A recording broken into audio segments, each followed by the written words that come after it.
Bienvenidas y bienvenidos. Mi nombre es Marina Muñoz, coordinadora regional del Urban Housing Practitioners Hub para Latinoamérica y el Caribe. Antes de comenzar, les comparto que tenemos disponible traducción simultánea al portugués y al español para las presentaciones que se realizarán en distintos idiomas. Podrán acceder a ella en los tres puntos que se encuentran abajo de su pantalla de Zoom y accediendo al botón de interpretación. Es un placer dar la bienvenida a la cuarta y última sesión de la serie de webinars titulada Reimaginar el déficit cualitativo, la estrategia BID para mejorar la vivienda en la región. Esta serie es un espacio de intercambio impulsado por el Banco Interamericano de Desarrollo y apoyado por la plataforma UHPH para reflexionar, cuestionar y transformar la manera en que entendemos los desafíos del déficit cualitativo en nuestra región, siendo que este es el mayor déficit presente en nuestro territorio. Este espacio es una invitación siempre a la acción. Hoy nos acompañan tomadores de decisiones, especialistas en desarrollo urbano y vivienda, representantes del sector financiero, organizaciones sociales, actores territoriales, todos en conjunto para construir una agenda compartida, una agenda que nos coloque la calidad en el centro de las políticas habitacionales. Para dirigir y moderar esta cuarta sesión, invito a Paloma Silva de Anzorena, especialista líder de la División de Vivienda y Desarrollo Urbano HUB del sector de cambio climático y desarrollo sostenible del Banco Interamericano de Desarrollo. Bienvenida, Paloma. Muchas gracias, Marina. Un gusto estar aquí con ustedes. Pues sí, efectivamente es un honor darle la bienvenida a esta sesión dedicada a esos cimientos legales para nuestra estrategia de atención al déficit cualitativo en el BID. En las sesiones anteriores hemos discutido el suelo, los modelos de atención, la asistencia técnica, los procesos de construcción y el financiamiento. Sin embargo, nada de lo anterior puede escalar de forma sostenible si no contamos con un marco normativo que reconozca la realidad habitacional de América Latina y el Caribe. El Pilar 6, que hoy vamos a revisar, nos invita a repensar las leyes no como barreras de exclusión, sino como instrumentos habilitadores que traduzcan el derecho humano a la vivienda en realidades técnicas y jurídicas tangibles. Este pilar se centra en crear los ordenamientos legales específicos que regulen la mejora, la rehabilitación, la ampliación y la vivienda progresiva, asegurando que la política pública tenga una base legal sólida para actuar en diferentes territorios, incluyendo los barrios informales. Históricamente, nuestras normas de construcción han sido diseñadas para la vivienda nueva y formal. Aplicar estos mismos estándares a una vivienda en proceso de consolidación es a menudo imposible y excluyente. Entonces, proponemos que se gestionen marcos regulatorios de construcción específicos para la vivienda existente que pudiera tener una mejora o ampliación y de forma paralela establecer marcos regulatorios transitorios que permitan intervenir viviendas existentes, priorizando la seguridad estructural y la salubridad en lo que se establece los definitivos. El pilar de normatividad busca otorgar estatus legal a la autoconstrucción asistida. La normatividad debe reconocer que la vivienda progresiva es la forma legítima en la que la mayoría de nuestra población en América Latina y el Caribe accede a un techo. Al formalizar estos procesos mediante la ley, permitimos que las viviendas dejen de ser invisibles. Recordemos que el mayor déficit que tenemos en la región es el déficit cualitativo. Entonces, necesitamos hacer visible esto para el Estado y que se conviertan en sujetos de inversión, subsidio y protección jurídica.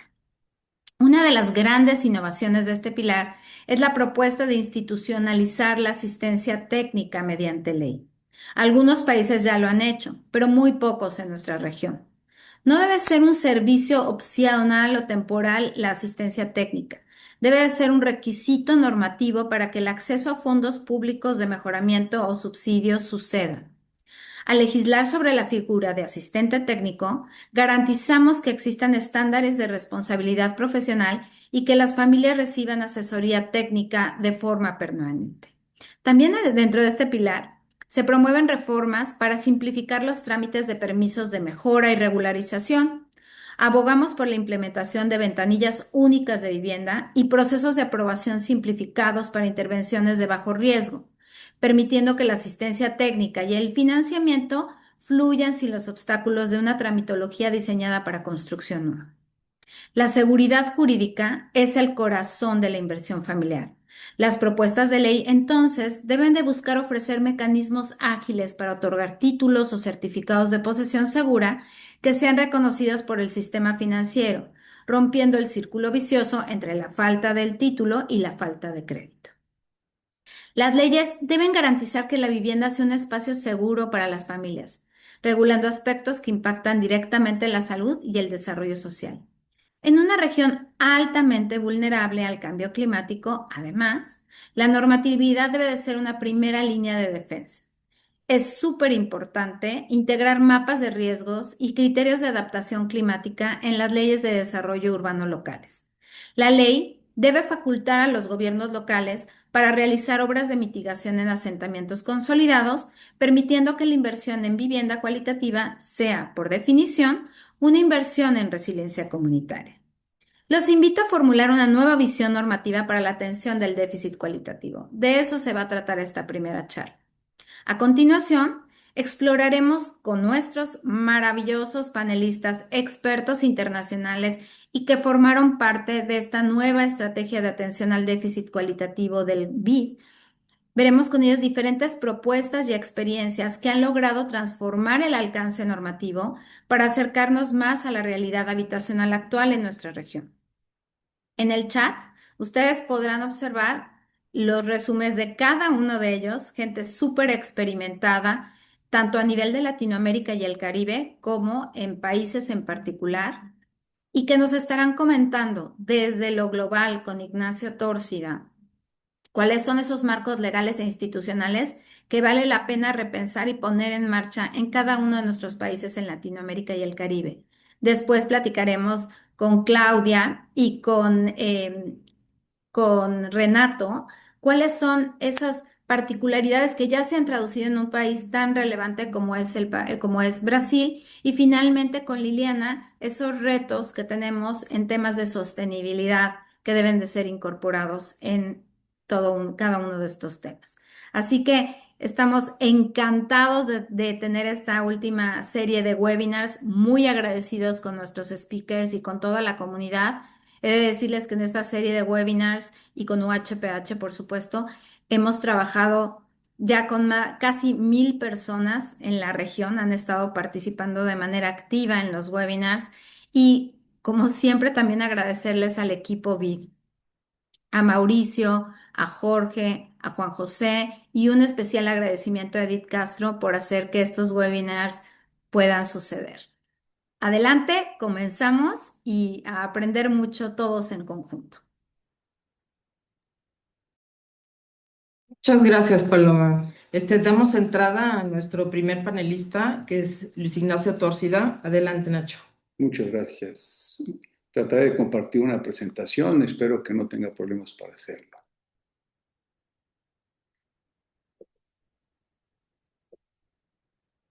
Espero que lo estén viendo bien.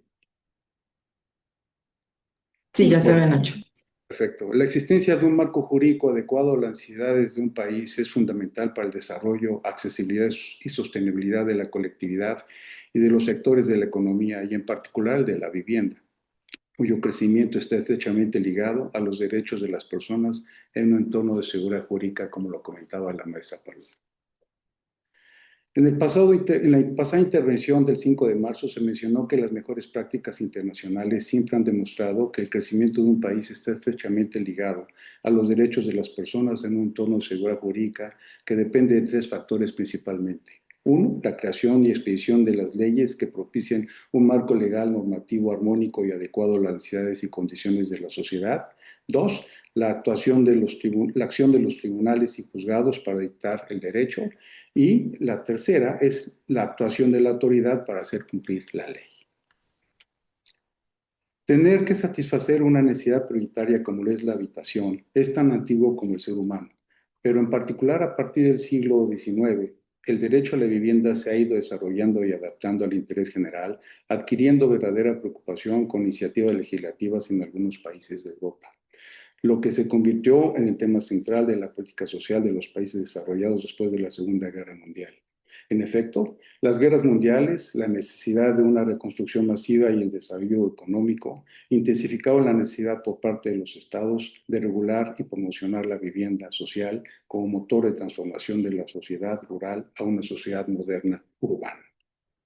Con el paso del tiempo, el objetivo de la vivienda social también cambia, pues originalmente se dirigía a la clase trabajadora, reconociendo así su construcción como derecho humano.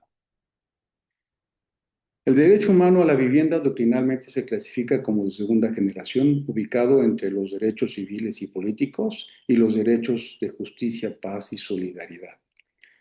Clasificación que nunca debe interpretarse como subordinación o minusvalía, más bien solo por la época en la que se construyeron socialmente. En efecto, al adoptarse la Declaración Universal de Derechos Humanos en 1948, el derecho a la vivienda pasó a formar parte del conjunto de normas jurídicas internacionales de derechos humanos universalmente aplicables y aceptadas, constituyendo un referente para el marco jurídico de los países de América Latina y el Caribe. Para esos efectos, todos los países de la región tienen consagrado el derecho humano a la vivienda en su constitución directamente o de manera indirecta por el reconocimiento jerárquico de los acuerdos y tratados internacionales que han suscrito. No obstante, este derecho requiere de una actividad positiva del Estado, es decir, de una actuación misma que debe estar debidamente regulada, tendiente a propiciar la atención de los temas que pueden apreciarse en esta lámina, entre otros, por lo que el Estado y el derecho no se pueden sustraer a lo que representan estos desafíos, sino a través de instrumentos jurídicos e instituciones para regular, disciplinar y atender estos aspectos tendientes a procurar la calidad de vida de la población, por lo que se refiere en particular al derecho a la vivienda y su articulación con derecho a la ciudad.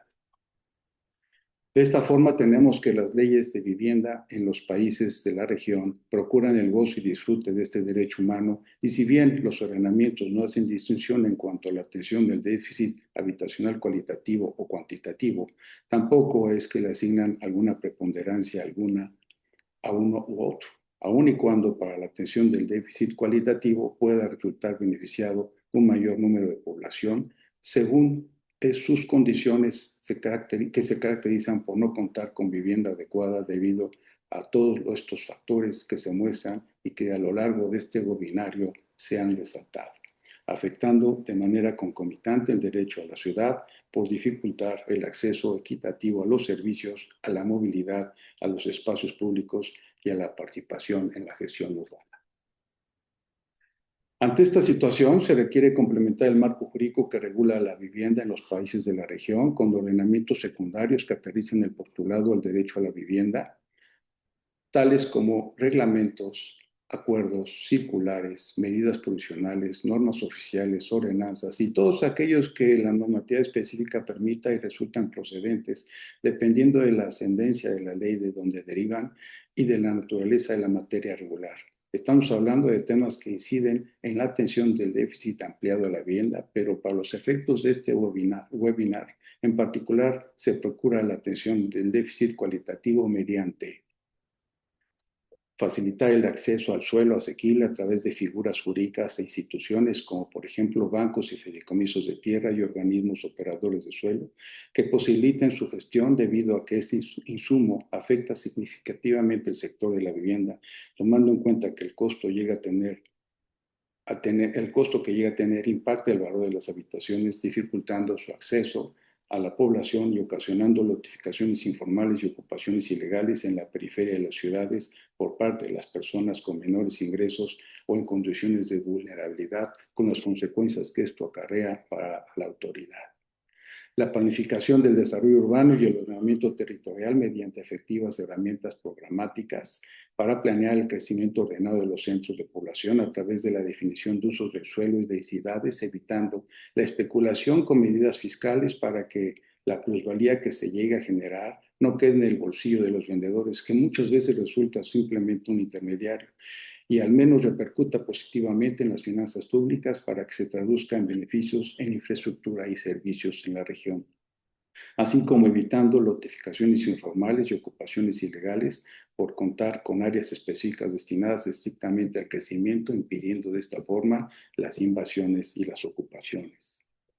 La regularización de la tenencia inmobiliaria y de las edificaciones, tomando en cuenta que la regularización de la tenencia se considera un pilar fundamental de la seguridad jurídica para la formación de patrimonio, el desarrollo sostenible y la resolución de conflictos, y por el contrario, la falta de títulos de propiedad exacerba las vulnerabilidades sociales, fomenta la degradación ambiental y obstaculiza la implementación efectiva de políticas públicas. En cuanto a la regularización de las edificaciones, además de generar seguridad jurídica, se traduce en la generación de recursos por los impuestos a la propiedad que contribuyen con el gasto público para el suministro y mantenimiento de la infraestructura y del equipamiento, así como procurar la regularización de las edificaciones a través de la reducción de costos regulatorios mediante acuerdos de coordinación con gobiernos subnacionales, por lo que se refiere a licencias y permisos, debido a que la mayoría de los casos se deja a un lado no solamente por la complejidad para su obtención de estos permisos y licencias, sino primordialmente para destinar los recursos con los que se cuente para los trabajos destinados a realizar la vivienda. La definición de partidas presupuestales de subvenciones, subsidios o apoyos que se reflejen en la atención del déficit habitacional ampliado de manera congruente con la proporción observada entre el cualitativo y el cuantitativo, tomando en consideración que es mucho mayor el cualitativo, incentivando la participación del sector privado mediante estímulos fiscales y o coberturas para potencializar los esfuerzos del Estado al destinar recursos públicos para las distintas modalidades de atención como autoconstrucción, ampliación y mejoras y regularización de la tenencia. La accesibilidad al financiamiento debido a que por lo general para la población que se ubica en el ecosistema de edificación de vivienda por etapas es uno de los principales obstáculos, lo que podría mitigarse a través de la instrumentación de enaltecedores de crédito, tales como coberturas mediante garantías bancarias, fondos mutuales y seguros de crédito, como herramientas financieras para facilitar el acceso al crédito, auxiliadas, sobre todo por lo novedoso del tema, de la inteligencia artificial para calificar al solicitante mediante medir el grado de riesgo de recuperación, el importe y la temporalidad de la financiación, con el objeto de determinar las primas de estas herramientas a cargo de los acreditados, que las haga autosustentables y que además de facilitar el acceso a la financiación, ésta se realice de manera adecuada a sus condiciones de pago. También a través de alternativas financieras como emisiones de bonos verdes o sociales que podrían canalizar capital hacia pequeñas empresas dedicadas a la construcción como casas de materiales o especialistas técnicos, para que éstas contribuyan con financiamiento para atender la demanda que representa el déficit cualitativo a la vivienda, como podría ser la creación de paquetes de insumos a través de cadenas de distribución reguladas para la atención de mejoras básicas y prioritarias. Ahora bien, sabedores que la autoconstrucción representa una alternativa en medio de las dificultades para acceder a una vivienda nueva. Esta implica retos técnicos que pueden extender los plazos y elevar el costo final del patrimonio familiar debido a la mala planeación, al cálculo inadecuado, al desperdicio de materiales y a las compras fragmentadas de los insumos como cemento, ladrillo y varillas.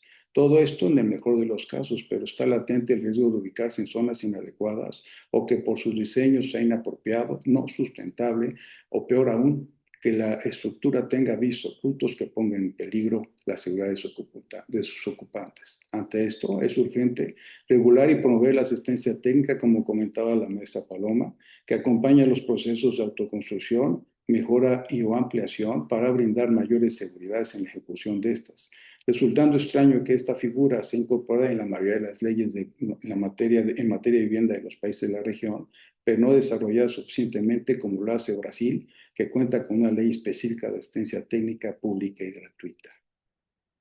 Así como revisar que los códigos de construcción reconozcan la edificación de vivienda progresiva, con lo que se lograría no solo preservar de manera efectiva la sustentabilidad, así como el seguimiento y control de este tipo de edificaciones, sino lo más importante, se daría paso a la regularización de las mismas. En conclusión, señores y señoras, El ecosistema de la vivienda y en particular la atención del déficit cualitativo podría ser beneficiado con la instrumentación de estos temas mediante ordenamientos secundarios que no necesariamente tengan que provenir de procedimientos legislativos que pueden provocar su demora por diferentes motivos ajenos a los temas sociales.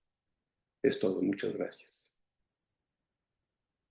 Muchísimas gracias, Ignacio. Pues sí, efectivamente nos hizo como un recorrido desde la Constitución hacia los marcos legales de todos los elementos, de todas las normas que debemos de considerar para darle un marco jurídico a la atención al déficit cualitativo. Así que muchísimas gracias, Ignacio. Bueno, a continuación.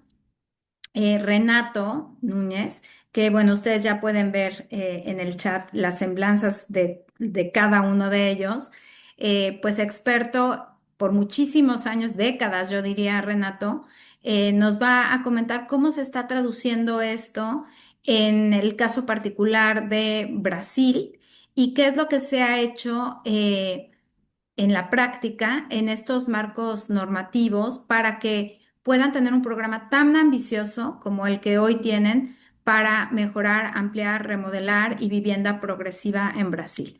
Adelante, Renato. Hola a todos, buenos días. Me disculpen, pero yo voy a hablar en portugués porque mi español no es muy bueno, es un portuñol. Entonces, pero mi presentación es en español, creo que es más fácil. Paloma, muito obrigado pelo convite, por estar aqui, participar de toda essa discussão com vocês, esse tempo, esses dias todos, esses meses todos. Foi um grande aprendizado. Hoje estamos chegando na última apresentação, né, nessa última sessão, e já fico um pouco com saudade, estranho um pouco a falta que vão fazer a cada 15 dias essas discussões de tanta qualidade. Como você apontou, Paloma, eu acho que existem sim efetivas contribuições que o Brasil pode trazer para uma discussão em que a gente pense uma escala substanciosa, uma escala relativamente importante para a superação do déficit qualitativo. Entretanto, e é isso que eu vou apresentar aqui, eu vou colocar minha apresentação, eu acho que ainda assim a gente precisa pensar em algumas críticas, mesmo, inclusive ao modelo hoje vigente no Brasil, né? Ontem mesmo tivemos em Brasília um seminário sobre o programa Reforma Casa Brasil, que foi, infelizmente, aquilo que o governo federal fez de possível nesses últimos anos para enfrentar o déficit habitacional qualitativo. E eu digo infelizmente porque ele é um programa exclusivamente baseado em financiamento esse direto para cada uma das famílias, ou seja, não existe nenhuma, a princípio, organização territorial e também não existe, a princípio, assistência técnica vinculado diretamente no programa. Então, hoje estão se buscando alternativas de como qualificar melhor este programa, que eu espero que efetivamente aconteça.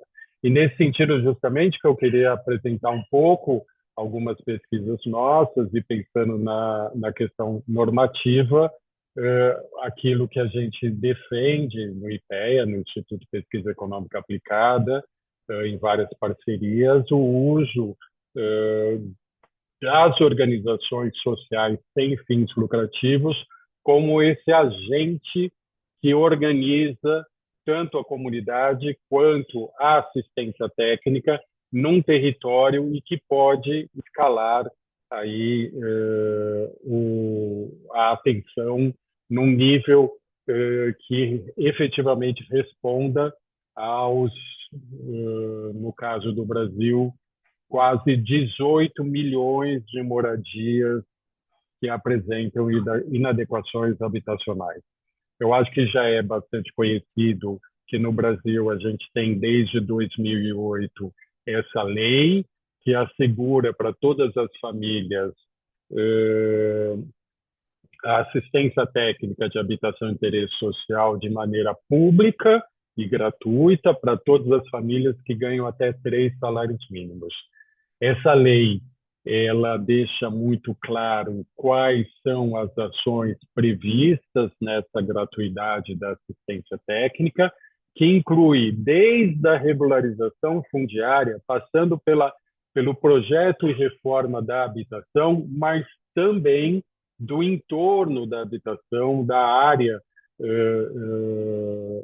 ocupada, inclusive das questões que envolvem riscos ambientais. Então, é uma lei que prevê toda uma assessoria técnica gratuita para famílias de 3 salários mínimos, muito compreensiva, né? A lei também prevê, então estou falando de normas, né? A lei também prevê quem presta essa assistência técnica gratuita. E nós temos, principalmente, esse número 1, os servidores públicos, né? O número 3, os profissionais que estão nas universidades, sobretudo residências acadêmicas, né? E o número 4, que são os autônomos, os profissionais, etc., que são grupos que já prestam esses serviços de alguma forma há algum tempo. As residências acadêmicas vêm aumentando o volume, de certa maneira muito incentivado pelos conselhos profissionais, seja de arquitetura e engenharia, que trabalham com as universidades para a formação dessas residências acadêmicas, seja pelo órgão que cuida do patrimônio histórico no Brasil, que nos últimos anos fez muitas parcerias com as universidades para formar essa residência acadêmica e que a residência acadêmica, ou seja, os estudantes que estão na pós-graduação ou se formando, eles prestem esse serviço de maneira gratuita, inclusive nas habitações que têm essa qualidade de patrimônio histórico. Mas tem esse número 2, que o Estado até hoje deu muito pouca atenção no Brasil, que são as organizações não governamentais ou sem fins lucrativos, e é onde a gente coloca o nosso foco. Primeiro, a gente se perguntou, e são fruto de pesquisa, o que eu vou dizer aqui, como a gente poderia localizar essas organizações. Há no Brasil, a partir de uma lei específica das organizações sociais sem fins lucrativos, que essa lei é datada de 2014, regulamentada em 2016, há a definição que o IPEA, a instituição onde eu faço pesquisa, que é uma instituição pública ligada ao Ministério do Planejamento, ou seja, do governo federal, o IPEA deve fazer um cadastro dessas organizações sociais que são, então, definidas e regulamentadas por essa lei, que simplifica a parceria entre o Estado e essas entidades sem fins lucrativos. Então, com base nesse cadastro, a gente pode verificar que no Brasil a gente vem aumentando o número de organizações da sociedade civil sem fins lucrativos de maneira geral.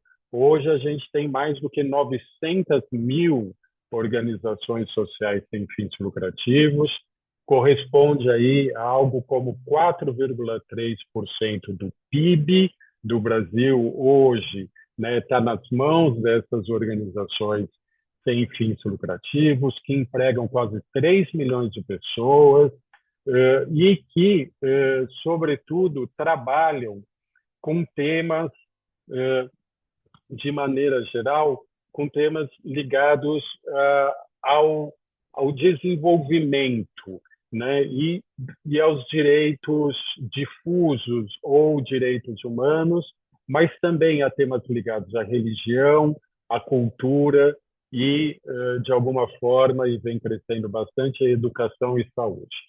Entretanto, a gente não conseguia olhar e não conseguia verificar quais eram as instituições que trabalhavam com habitação, né?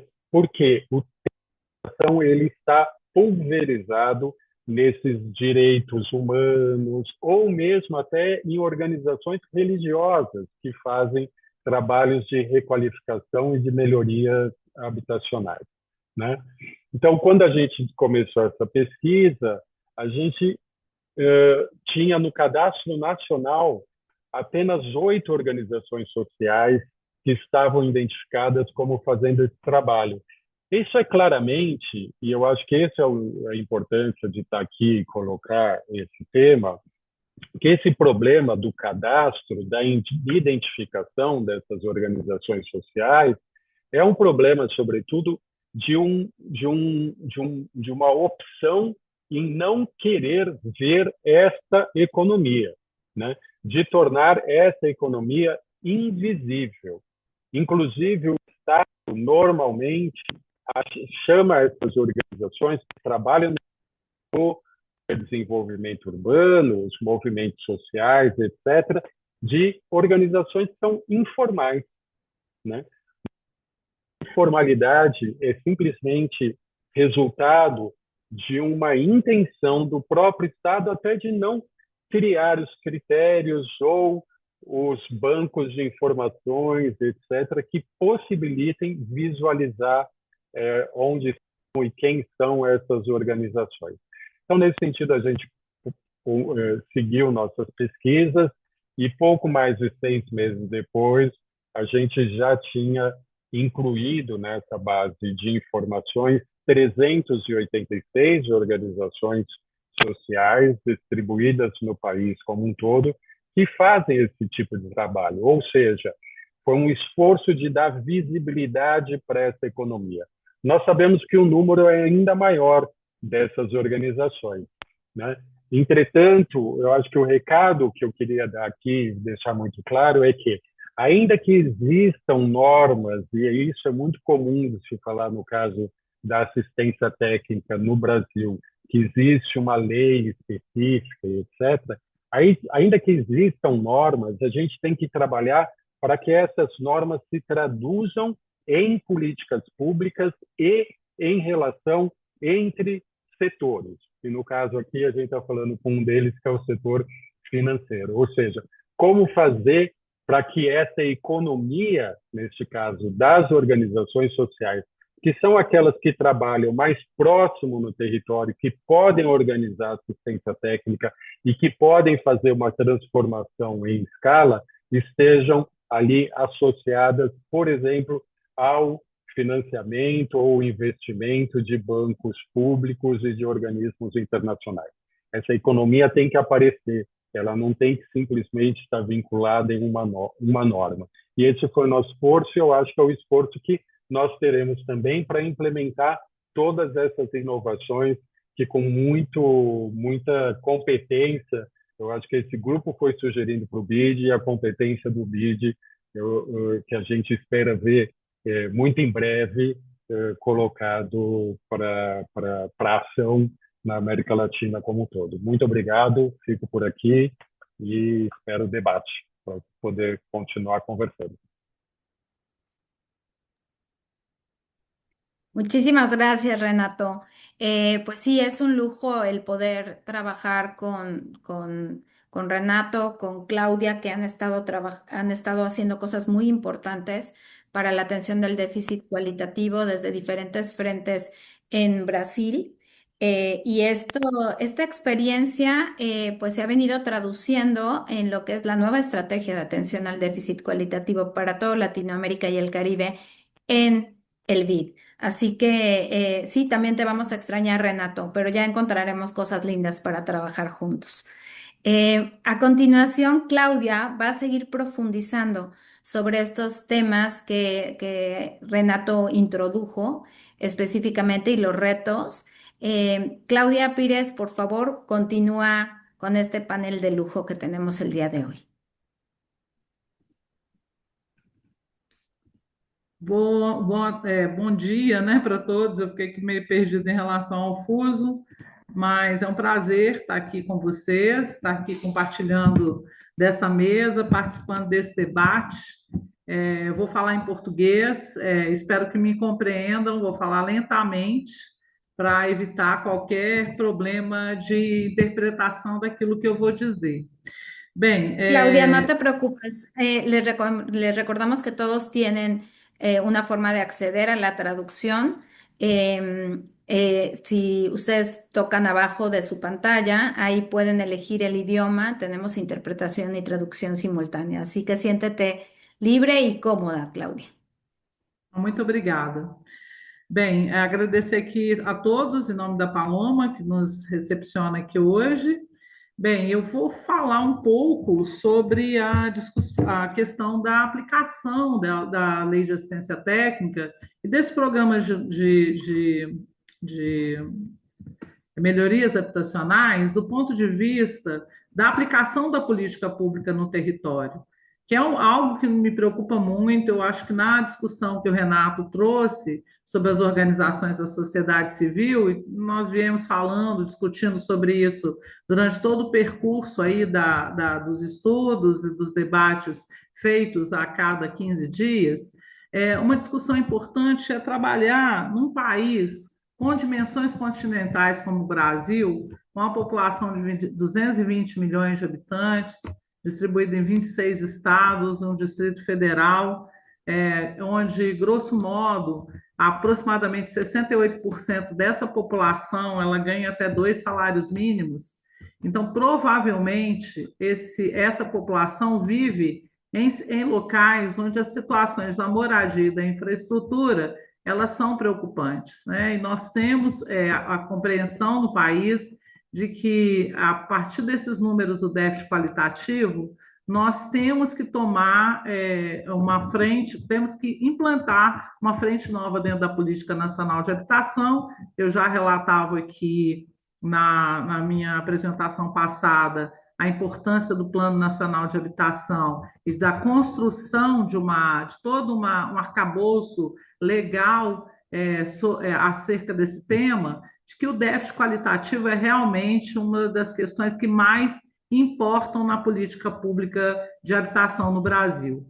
Bem, nós temos, a partir de todas essas dificuldades, né, que a gente relata no decorrer do tempo em relação à aplicação da política pública, em especial a sua sazonalidade, ou seja, a partir da determinação de um determinado programa de governo, há uma ênfase maior na construção de uma política pública de habitação ou não. Durante os últimos dois mandatos presidenciais, o do presidente Temer e do presidente Bolsonaro, nós simplesmente invalidamos todos os normativos relativos à assistência técnica e aos investimentos na política de habitação. Isso foi extremamente problemático, né?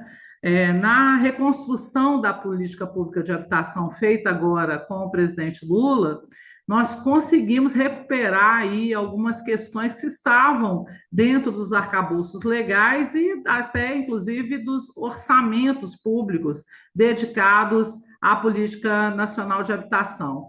E até o enfrentamento da implantação integral dentro do território da Lei 11.888 de 2008. Eu, particularmente, faço parte de uma frente coordenada de movimentos sociais e de especialistas que lidam com o desafio de implementar a política pública no território nos 5.570 municípios brasileiros. Então, esse é um grande desafio mesmo, e ele tem um lastro jurídico, né? Um lastro construído a partir dos nossos arcabouços legais extremamente forte, nós temos o Estatuto das Cidades, nós temos aí a execução obrigatória dos planos diretores participativos, que contém os instrumentos de política urbana, os planos setoriais, como eu estou colocando dentro dessa perspectiva da regulamentação territorial,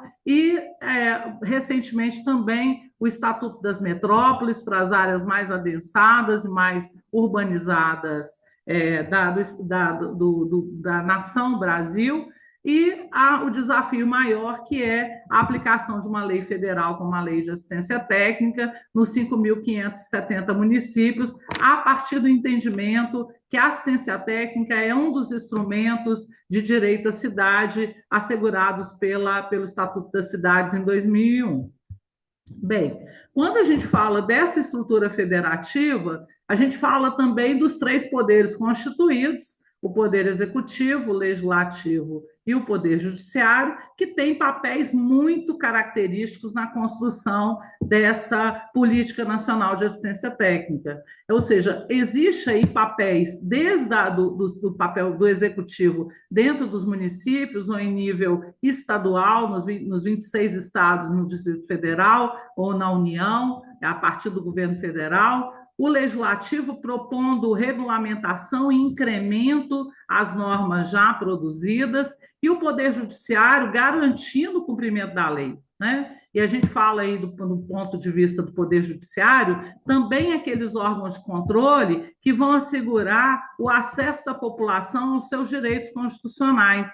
E aí eu falo da Defensoria Pública, no caso da defesa do cidadão, e do Ministério Público, no caso da fiscalização, da implantação correta dos nossos instrumentos legais. Nós temos um desafio nesse campo, que é o desafio cultural de fazer com que uma lei que foi aprovada seja, de fato, implementada com recursos, planos e orçamento, orçamento e programas a contento para poder fazer com que aquela política saia do papel, né? A política urbana ela vai acontecer no município, a legislação, a Constituição Federal, ela é muito clara em dar esse papel para o município, de fazer com que na política pública, na política urbana e na política de habitação, a política chegue ao território, ao bairro da cidade, ao lote, à casa do cidadão, né? Então, o lugar da assistência técnica é dentro do município, a partir da organização de um processo de aplicação dessa lei, que vai passar pela construção também dos normativos secundários, como mencionou muito bem o nosso colega Inácio. Então, eu acredito que nessa discussão é que há dificuldade na implementação. Renato colocou muito bem aí que a gente tem vários atributos dentro da Lei de Assistência Técnica que concorrem para a sua efetividade, mas nós temos ainda uma dificuldade muito grande de fazer chegar a esse município, em especial os pequenos municípios, as formas, a receita de bolo para fazer com que a legislação seja realmente aplicada no território, né? Desde a receita para poder fazer com que os recursos públicos em nível municipal, estadual e federal concatenados façam a política sair do papel, até a própria cultura de fazer o controle social dessa política no território a partir das várias nuances de aplicação e de responsabilidade que cada um desses entes federativos tem no processo da aplicação de uma política nacional de assistência técnica. E aí eu vou pedir ajuda. Há uma outra política que tem uma luta análoga à política urbana no Brasil, que é a política de saúde. A gente não precisa inventar nada novo no Brasil e nem na América Latina se a gente recorrer ao exemplo clássico do SUS, do Sistema Único de Saúde, que garante a universalidade, a equidade e a integralidade da aplicação de uma política no território. No Brasil, hoje, os programas de saúde da família, o programa de agentes de saúde da família, que vão até a casa do cidadão, garantem esse acesso direto da população dentro da sua casa, dentro do território onde ela convive, a uma política de saúde.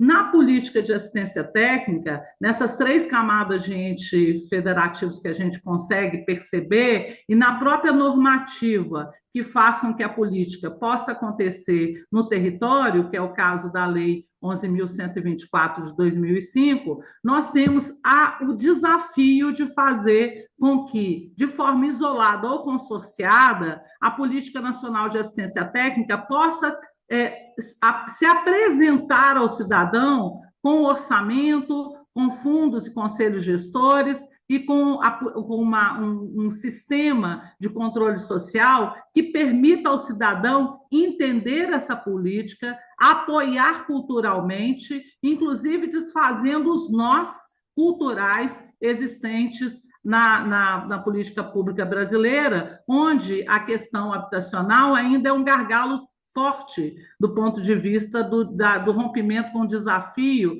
da diferenciação entre uma política pública constitucional, que é a política do direito à habitação, e o entendimento de que a habitação pode ser considerada uma mercadoria, e uma mercadoria extremamente valorizada do ponto de vista do mercado imobiliário. O rompimento dessa barreira entre essas 2 compreensões do que de fato é a moradia, vai fazer com que a gente possa conceber uma política nacional de assistência técnica que tenha essas 3 nuances, essas três diretrizes, desde a diretriz do planejamento físico-territorial até o subsídio direto à melhoria, a avaliação dos riscos ambientais e construtivos, a produção de novas moradias e, de forma comunitária, o controle social e a participação do cidadão nos processos de execução dessa importante política em todas as camadas onde o recurso aparece, o recurso tem que ser organizado e os programas e planos exigem que as autoridades públicas tomem chamar atenção e assumam as responsabilidades, né? Então, a territorialização do SUS, como é um exemplo aqui, ela ocorre dessa forma dentro do Brasil, né? Ou seja, existe aí uma ligação direta, quase umbilical, da unidade básica de saúde com a atenção básica de saúde e com o cidadão que requer esse serviço dentro do território e próximo da sua casa. É assim que a gente quer que a Política Nacional de Assistência Técnica chegue até o município, até o cidadão e na sua casa, né? Concorrendo para a efetividade dessa política, a integralidade e a universalidade. Então, nós defendemos hoje, no atual momento, que a normativa desça ao limite ao desenho dessa estruturação territorial que a Política Nacional de Assistência Técnica precisa ter no Brasil, né? E a gente acha que um bom exemplo disso é o que está acontecendo hoje na Secretaria Nacional de Periferia, a partir da implantação dos postos territoriais de serviço, que vão organizar desde as demandas comunitárias até essas articulações necessárias e fundamentais para que a política de assistência técnica saia do papel e concorra para a melhoria substancial da qualidade de vida do cidadão dentro da sua moradia. A proposta em si, ela também não é uma invenção nova. Existem vários modelos, projetos pilotos, e eu mencionei a CODAB na última live, né, sobre um exemplo importante de melhoria habitacional, que aponta, inclusive, a construção metodológica de um fluxo de trabalho que vai, de certa forma, nortear a efetividade dessa política no território, né? Trazendo aí problemas centrais da questão da redução e do combate ou da mitigação do déficit qualitativo, que tem a ver com a melhoria habitacional no contexto de trazer segurança para a habitação, trazer sustentabilidade para essa habitação e romper com esse ciclo vicioso do distanciamento técnico entre o cidadão e o profissional de arquitetura dentro do território.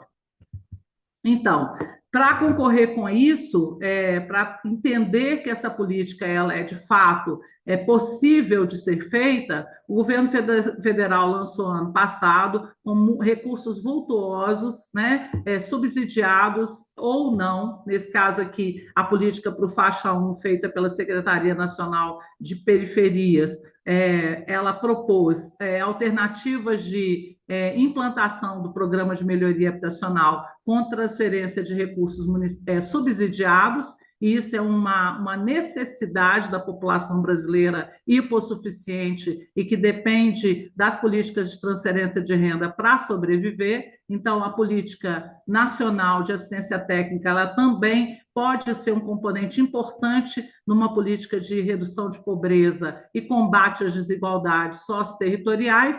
E aí, esse normativo aqui, ele traz, de fato, o programa para dentro do território a partir da compreensão de que há uma necessidade de investimento público maciço e contínuo na redução ou no combate do déficit qualitativo no Brasil.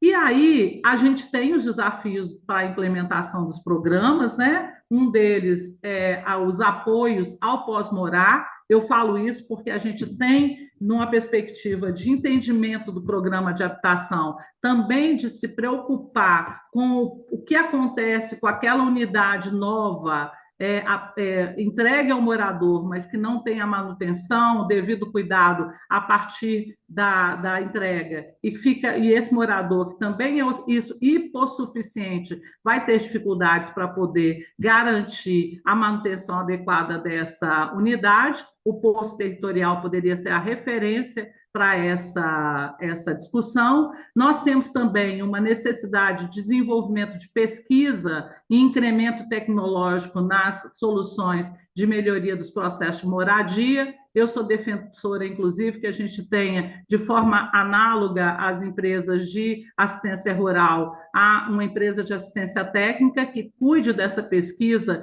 e incremente os processos de implantação de melhorias habitacionais dentro do território e dentro dos postos territoriais. A desmistificação do arquiteto como um profissional de luxo, ele não é, ele é um profissional a serviço da sociedade, né? E eu acho que a gente precisa discutir nessa desvinculação da habitação como um objeto de luxo ou de uma mercadoria cara, o processo de manutenção da assistência técnica ser considerada uma política preventiva e de melhoria contínua dos processos de sustentabilidade dos modos de morar. Eu estou falando isso, e aí essa é a última apresentação que eu faço, última lâmina, me baseando também em exemplos que a gente tem no território da assistência técnica rural feita para os pequenos agricultores, para os grandes agricultores, com um programa de assistência técnica rural que tem recurso de várias linhas de financiamento do governo federal para a política de assistência rural e para a política de agricultura no território. Vocês podem ver pelos números que o atendimento de uma política de assistência técnica no Brasil é cultural do ponto de vista do campo. Não tem dificuldades, mas essas dificuldades elas são enfrentadas no cotidiano e existe um planejamento do governo brasileiro para que isso ocorra. Então, nós temos dois modelos muito importantes que podem servir analogamente à implantação da nossa política nacional de assistência técnica, que é a assistência técnica rural e o exemplo do Sistema Único de Saúde com a rede de atenção básica, que já acontece e ocorre de forma muito bem-sucedida no território. É isso, desculpe se me alonguei um pouquinho, mas era necessário para dar para vocês o entendimento desse panorama amplo que a implantação dessa política pode ter no Brasil e que, de fato, pelas nossas próprias características, pode influenciar, direta ou indiretamente, processos de implantação de assistência técnica em toda a América Latina. Muito obrigada. Muchísimas gracias, Claudia. Súper interesante también cómo llevar todas estas políticas hasta el nivel local, ¿no? Y en países tan grandes como Brasil tenemos muchos países con muchos municipios y siempre hay que pensar que muchas de las intervenciones suceden en lo local. Bueno, pues a continuación, y Liliana, sí tenemos un poquito menos de tiempo, pero bueno, Liliana nos va a comentar también qué se tiene que hacer desde el marco normativo para que sucedan no solamente esas intervenciones que atiendan el déficit cualitativo, sino con G y Z hemos venido trabajando de forma deliciosa también en muchos frentes. em, Hacer vivienda que sea también resiliente, mitigante y que se adapte al cambio climático. Liliana, por favor, ilústranos con tu presentación. Muchas gracias. De verdad ha sido un honor escucharlos a todos mis compañeros panelistas, pero además el trabajo que hemos hecho en estos últimos meses. Muchas gracias por la invitación. Bueno, no, voy a ser súper breve porque no voy a repetir todas las buenas ideas y temas que ya se presentaron. Pero es importante que recalquemos, sí, que cuando hablamos en América Latina y el Caribe de déficit, normalmente nos referimos al déficit cuantitativo. Sin embargo, ya vimos a través de toda esta serie de webinars que de verdad el reto estructural es un déficit cualitativo. Tenemos muchos millones de viviendas en nuestros parques edificatorios, pero desafortunadamente no garantizan el confort térmico de sus habitantes, no son eficientes energéticamente y exponen a las personas, a los hogares, a mayores costos y a una vulnerabilidad climática sistémica. El tema del marco normativo es fundamental para abatir este déficit cualitativo. Como ya hemos visto a lo largo de las presentaciones de Ignacio, de Claudia, de Renato, no es que nos falten normas en la región, nos falta una integración. En el caso de México específicamente, no tenemos un ministerio, una secretaría que esté encargado de todas las edificaciones. El sector de la edificación está disgregado en diferentes autoridades y por lo tanto no tenemos tampoco una ley de construcciones o un reglamento nacional que regule la edificación y por supuesto tampoco los temas de eficiencia energética o de sustentabilidad. Hay un caso, por ejemplo, un caso común en donde el ministerio o el encargado de emitir las normas de energía, de eficiencia energética o, por ejemplo, de combate al cambio climático, define ciertos estándares.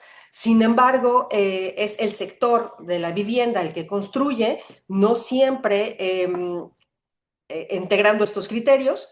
Y finalmente es el municipio el que otorga estos permisos o licencias de construcción. Esto genera tres brechas muy concretas. Existen normas que regulan alguna dimensión de la sustentabilidad, puede ser el uso de suelo, la vulnerabilidad, puede ser el tema de eficiencia energética, pero que no se implementan. De tal manera que estos criterios de sostenibilidad no llegan al territorio, exactamente como lo mencionó ahorita Claudia para el caso de la asistencia técnica, no están viendo la realidad construida. Y tenemos como resultado entonces que estas viviendas están perpetuando el costo energético para los hogares y por supuesto una falta de confort para sus habitantes. En términos generales y en otras palabras, seguimos ampliando el déficit cualitativo desde la propia forma en la que estamos regulando y construimos nuestras viviendas. Y de ahí la importancia de esta norma secundaria que atinadamente presentó Ignacio en su intervención, que sea integral y que también responda a las diferentes realidades constructivas. Finalmente, esa es una de las grandes recomendaciones que hemos aprendido desde las intervenciones de la GIZ, tratando de implementar estas normas oficiales mexicanas o normas mexicanas dentro de los reglamentos de construcción municipales. Una norma que no dialoga con la realidad constructiva es una norma que no se adopta en el territorio.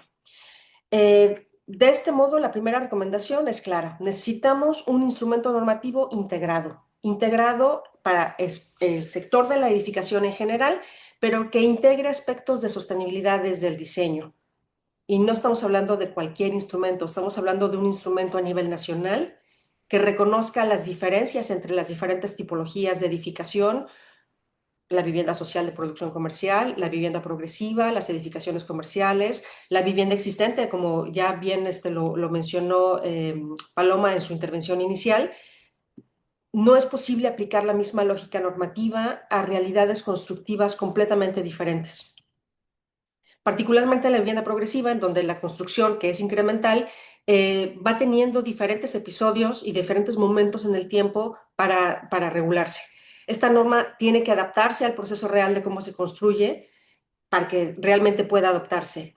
Y es clave que este instrumento sea así de integrador y reconozca estas diferencias, porque ya vimos que gran parte del déficit cualitativo de la región es precisamente en el tipo de producción social de vivienda. Sin embargo, ninguna norma será suficiente si no está conectada con incentivos financieros. Y esto ya lo mencionó muy extensamente Renato en su intervención para el caso de Brasil. También se mencionó ya en los webinars anteriores que especialmente para la vivienda progresiva, esta conexión entre el instrumento normativo y los incentivos y mecanismos financieros es prácticamente inexistente. En otras tipologías de edificación, incluso en vivienda comercial, hay un poco más de avances. Hay empresas desarrolladoras de vivienda que también, como ya lo mencionó Ignacio, han emitido bonos temáticos o bonos etiquetados específicamente para vivienda sostenible. Entonces, sí tenemos ejemplos en la región exitosos y sí se puede hacer. Sin embargo, estamos viendo que la vivienda progresiva queda fuera tanto de una regulación efectiva que reconoce su realidad constructiva y también del financiamiento verde. Esto nos está haciendo la barrera más grande para combatir el déficit cualitativo, limita la posibilidad de mejorar la calidad de las viviendas y desde la cooperación técnica alemana estamos muy conscientes de que si queremos realmente abordar el déficit cualitativo, necesitamos mecanismos e instrumentos normativos que permitan que estos criterios de habitabilidad y sostenibilidad se traduzcan en acceso a financiamiento y subsidios o incentivos, pero siempre ligados con la parte normativa. No me voy a extender más. Eso es por ahora lo que tengo, porque todo lo demás lo dijeron ya muy bien mis compañeros panelistas. Muchas gracias. Muchísimas gracias, Diliana. Y no quisiera robarle tiempo a la siguiente parte de este webinar, porque sí nos extendimos un poquito, pero bueno, quedaron algunas preguntas al aire que eran muy importantes, ¿no? Ustedes hablaron de asistencia técnica, que pues suele estar ligada a proyectos específicos, pero pues ya comentaron, ¿no? ¿Cuál es ese desafío legislativo más urgente para institucionalizar esta figura? Como un servicio permanente y regulado. Y bueno, también este dilema normativo que existe entre la urgencia de mejorar viviendas en asentamientos precarios y la falta de títulos de propiedad formales. Me gustaría que alguno de nuestros panelistas rápidamente nos contestara cómo pueden estos marcos normativos locales innovar en la creación de figuras de posesión segura y también cómo podemos institucionalizar esta figura de asistente técnico, que es un requisito, que sea un requisito normativo para cualquier inversión pública en mejoramiento habitacional. Así que quien quiera contestar para finalizar este panel.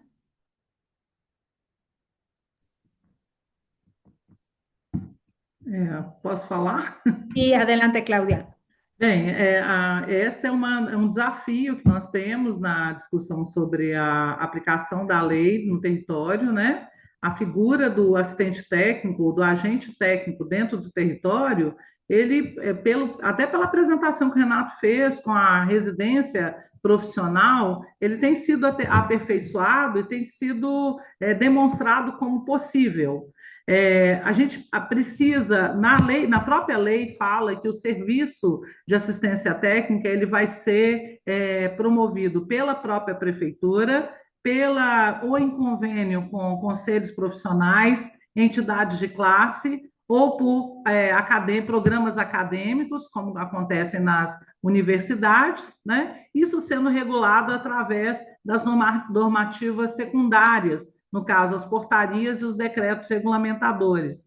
Eu já fui secretária de habitação e já fiz também aplicação desse normativo em outras prefeituras do Brasil, e a tendência que nós temos é de regulamentar dentro da lei a implantação na estrutura da prefeitura de um agente público de assistência técnica. Ou seja, um servidor público que tenha na carreira profissional a atribuição de implantar uma política municipal de assistência técnica. E a partir desse lastro evolutivo da implantação da política, ele possa acompanhar no curto, no médio e no longo prazo a evolução e a eficácia dessa política ao longo do tempo. É análogo também ao que acontece com a agente de saúde da família dentro da carreira e dos médicos, né, de saúde da família dentro do Programa Nacional de Saúde Pública, já implantado com êxito pelo governo brasileiro.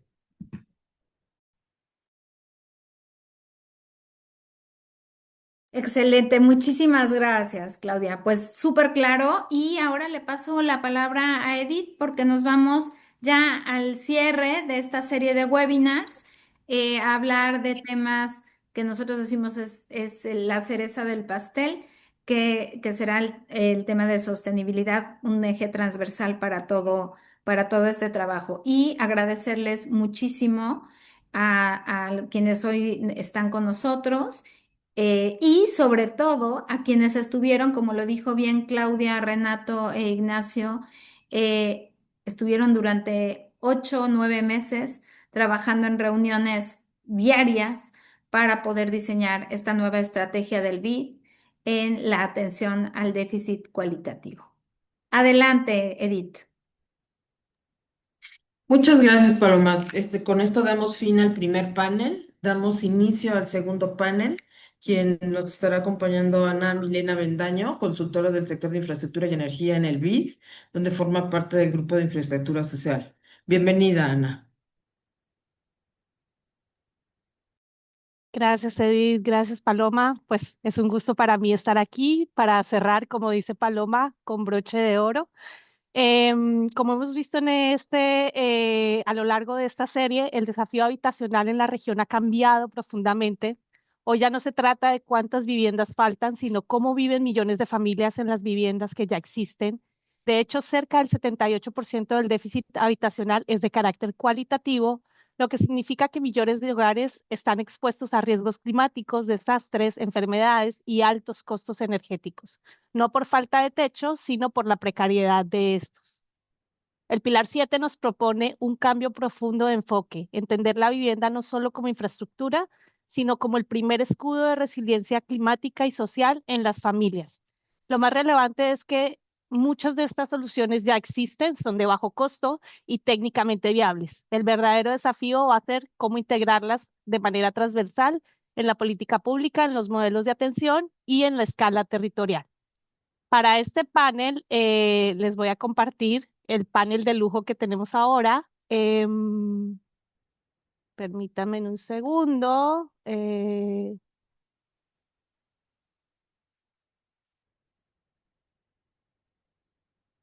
Este panel vamos a tener 4 expertas que nos van a compartir toda su experiencia. A ver, permítanme un segundo.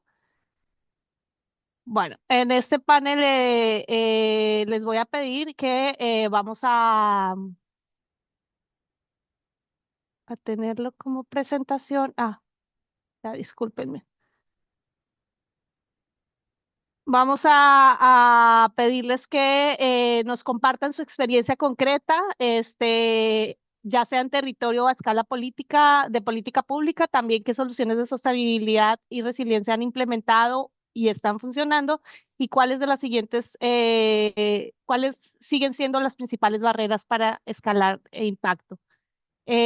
Por el tiempo que tenemos, les pido que pongan en su chat, en el chat, preguntas para que las panelistas vayan contestando a medida que van presentando. Y vamos a comenzar con Manuela Pinilla. Ella es vicepresidenta del Programa para América Latina en Build Change. Manuela es antropóloga con formación en desarrollo urbano, cooperación internacional y derecho urbanístico. En la última década ha trabajado directamente con comunidades en América Latina, promoviendo vivienda adecuada, resiliencia frente a desastres y gestión del riesgo, combinando trabajo territorial con incidencia en política pública. Actualmente lidera los programas regionales de Build Change con el objetivo de eliminar barreras técnicas, financieras y normativas para hacer realidad la vivienda resiliente a escala. Manuela, adelante, ya puedes compartir tu presentación. Vale, muchas gracias, Ana Milena. Un placer estar por acá. Voy a compartir mi pantalla.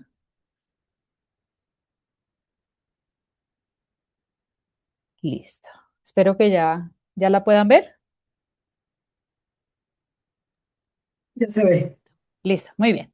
Entonces, bueno, primero que todo, un placer volver a estar acá a hablar de este tema que para nosotros como Build Change es transversal, importantísimo en nuestro quehacer, que es la vivienda resiliente y sostenible. Quiero centrar mi presentación más en casi como un cómo se ve esto, porque creo que hemos pasado por unas discusiones muy importantes sobre temas normativos, de financiamiento, de tecnología, de asistencia técnica, y pensaba un poco para cerrar, mostrar un poco la materialidad de qué es esto cuando hablamos de vivienda resiliente y sostenible, de mejoramiento de vivienda resiliente y sostenible, pues eso cómo se ve en la realidad y cómo se hace. Entonces, mi presentación va a ser bastante enfocada en ya, digamos, como ese resultado final de todos esos esfuerzos que se hacen para poder llegar acá. Rápidamente, para decirles por qué es tan importante este tema para nosotros, es porque la misión de Build Change es reducir muertes, daños y pérdidas que suceden por el colapso de viviendas y escuelas debido a desastres. Entonces, nuestro quehacer está precisamente centrado en asegurar que cuando se mejoran viviendas, se mejoran desde un enfoque de la resiliencia ante el clima y los desastres. Esto lo hemos visto muchas veces, el déficit cualitativo es enorme en nuestra región, pero ese déficit cualitativo no integra digamos, en ninguna parte de la región hasta donde yo sé, realmente no hay una medición que integre realmente la vulnerabilidad estructural de las viviendas ante los desastres e impactos del clima. Entonces, siempre la pregunta para mí es, si ya tenemos un déficit, digamos, cualitativo habitacional altísimo, cuando empecemos, ojalá pronto, a medir la falta de seguridad estructural de las viviendas, realmente a cuánto vamos a llegar. Es decir, esto no es un problema pequeñito, centrado en algunas ciudades, en algunos barrios, esto es algo absolutamente transversal y apabullante en términos de la escala a la que tenemos que llegar para poder cambiar este panorama en nuestra región. Para esto, pues lo hemos visto en estos webinars, hay que innovar, hay que buscar nuevas formas de hacer las cosas. Los países, las organizaciones han estado haciendo unas apuestas súper interesantes. Aquí nos acaba de mostrar los compañeros de Brasil, cómo Brasil, un país tan grande y tan importante para la región, logra cambiar su marco normativo para atender esto a escala. Países también como México han hecho unos esfuerzos enormes, Colombia. Entonces, pues lo que tenemos un poco que hacer, y creo que el BID está tomando un poco la bandera en esto, es, bueno, tenemos que pensar como región cómo creamos una estrategia que traiga todos estos aprendizajes y todas estas, digamos, como éxitos que hemos logrado y aprendizaje que hemos logrado, pues a una misma parte para poder atender esto de manera transversal.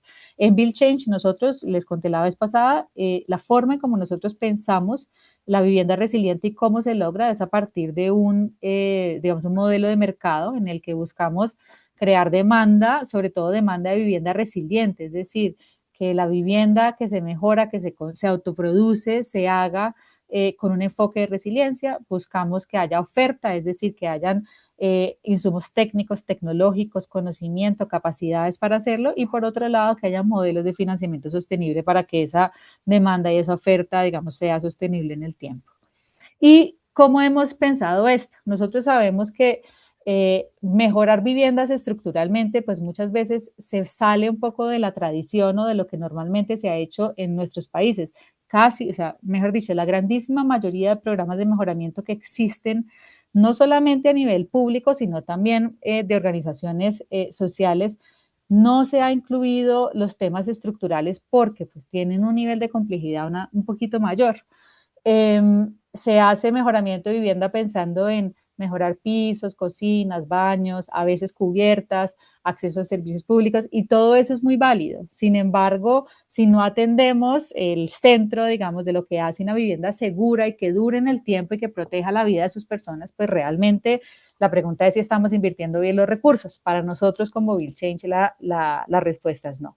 Entonces, ¿qué hemos o qué, digamos, hemos aprendido en estos más de 20 años de trabajo? Y es como esto, saltar de 0 a 100 normalmente no es tan fácil. Es decir, pasar de hacer, por ejemplo, solamente baños y cocinas a hacer reforzamientos estructurales o generar procesos de vivienda progresiva, pues no necesariamente es tan fácil. Pues lo que hemos desarrollado en Build Change un poco es como un menú de opciones que apuesta por la progresividad. Es decir, vamos poco a poco saliendo de este modelo tradicional de solo atender la vivienda, digamos, el mejoramiento de vivienda desde la habitabilidad, desde estas mejoras más locativas, a ir haciendo un camino a llegar a atender a la vivienda desde su seguridad estructural, y, digamos, pensando en lo que esa vivienda va a ser en un futuro, y es crecer, es decir, ampliarse. Para esto, pues esto es algo obvio, pero es importante decirlo, y es que cada vez que subimos en este camino de la progresividad, pues vamos a lograr muchas cosas. Vamos a lograr mayor resistencia a desastres, vamos a poder incluir más medidas de adaptación climática y vamos a tener un mayor impacto social. Pero eso significa mayor inversión financiera. Necesariamente ahí tenemos que pensar en innovación financiera, más cambios normativos, y creo que ahí los compañeros de Brasil nos mostraron lo que eso significa. Y vamos a necesitar más capacidad técnica y operativa para implementar este tipo de programas y proyectos. Entonces, como no tengo mucho tiempo, yo quiero centrarme en dos.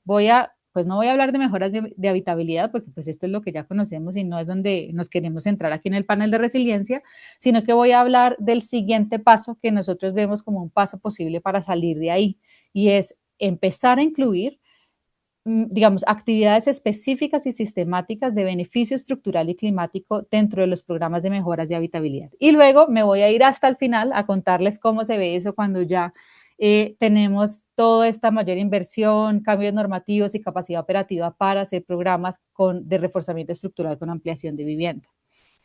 Entonces, muy rápidamente, nosotros tiene muchos nombres aquí en Colombia y en América Latina, le hemos puesto muchos nombres, depende del contexto y con quién trabajemos, pero pues básicamente lo que estamos buscando, como les dije, es incluir unas medidas o unas soluciones prescriptivas que se combinan muy bien con mejoras de habitabilidad.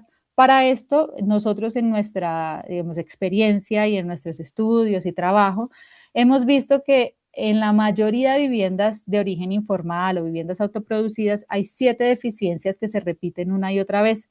A esas 7 deficiencias le hemos encontrado 7 soluciones, que son soluciones bastante sencillas que nos ayudan a reducir la vulnerabilidad de esa vivienda. No me voy a centrar en todas, pero por ejemplo es muy típico para los que trabajamos en esto ver que las viviendas no tengan un elemento de amarre, digamos, de los muros y de los muros a la cubierta. Aquí en Colombia le decimos viga de amarre, en otros lados se le dice cadena, es decir, ese elemento de amarre no existe. Por lo general se construyen las viviendas y se pone la cubierta sin ningún amarre. ¿Eso qué hace? Que los muros estén sueltos. En caso de un sismo, cada muro actúa, digamos, de manera independiente, no se genera digamos, una resistencia de esa vivienda a ese movimiento, y por lo general eso puede terminar en un fallo de este muro fuera del plano y colapsa la vivienda.